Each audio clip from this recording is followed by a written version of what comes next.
If you are receiving this error while using TechSmith Camtasia recording software, stay tuned. I'll show you how easy this is to fix. You don't need any special codecs, and you do not need any special external software. Stay tuned.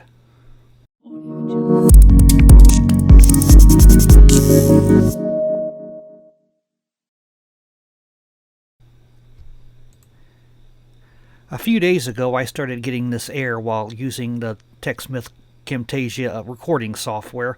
I had used that for years to record my screen, and all of a sudden I started getting this error. It says, as far as when I would stop my recording, the Camtasia Studio would automatically open, and I would be presented with this error, cannot load file.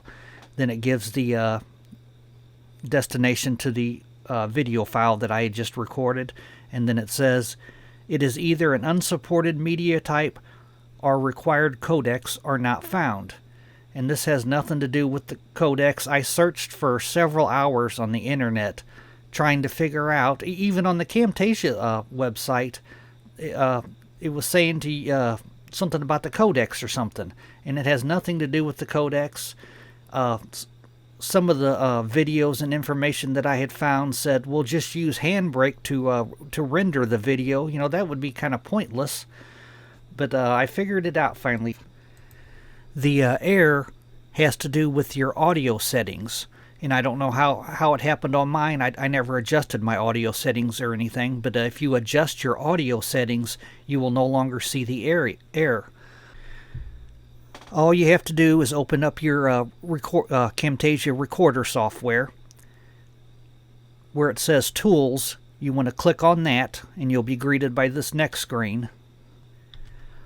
On this screen, you want to click on Inputs at the top. Under the Inputs, you will be greeted by this screen. You will click on where it says Audio Settings. You'll click on that, and then this little box that you see here will pop up. And this is what my my audio format was set to, and that is where the error is at. What you want to do is you want to change that. I'll show you what I changed mine to. I changed my format to PCM, as you see showing here, and my attributes I changed to 48,000 KHZ 16-bit stereo at 187 KB. It has a little drop-down menu there where you could switch it, but that's what I changed mine to, and I do not have that error anymore. The software works perfectly fine. So it turns out this error has to do with the audio.